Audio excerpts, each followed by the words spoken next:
तो कोई भी प्रॉफिट एंड लॉस ज्ञात करना होगा तो प्रॉफिट एंड लॉस निकालने के लिए क्या करते हैं कि किसी भी सेल में जब डाटा हम लोग लिखते हैं, जैसे डाटा हमारा सेल से बाहर जाता है तो इस सेल को सिलेक्ट करते हैं और इस पर डबल क्लिक कर देते हैं कॉलम पे, ऑटोमेटिक उसको सिलेक्ट कर लेता है।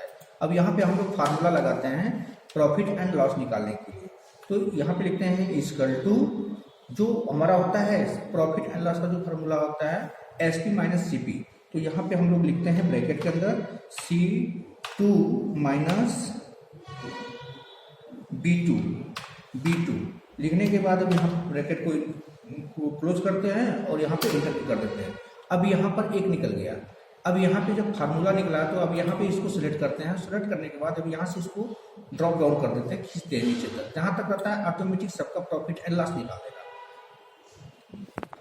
जैसे मान लीजिए कि अगर किसी भी सेल में अगर हम लोग किसी डाटा को लिख रहे हैं तो अब इसके बीच में अगर किसी और सेल को अगर इंसर्ट करना चाहते हैं तो इस सेल को सिलेक्ट कर लेते हैं हम लोग।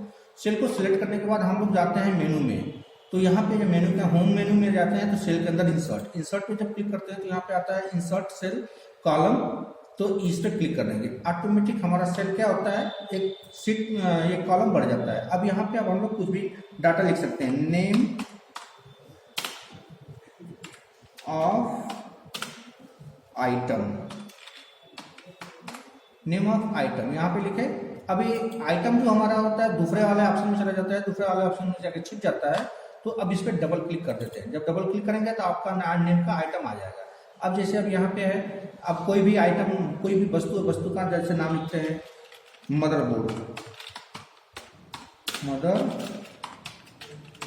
मदरबोर्ड हो गया,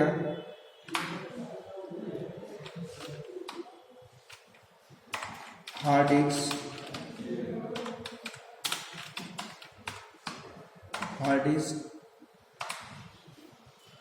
फिर इसके बाद आ गया आपका रैम, SMPS, CPU हो गया, फिर रैम, कैबिनेट। अब इस तरह से आ गया। जैसे अब यहाँ पे अब हमारा जो मदरबोर्ड के अंदर क्या हुआ, ये आपका आधा वर्ड छिप रहा है। अभी यहाँ पे डबल क्लिक करेंगे, अब यहाँ पे पूरा दिखाई देने लगा। इस तरह से आप इस सीट के अंदर कोई भी अपना सीट क्रिएट कर सकते हैं।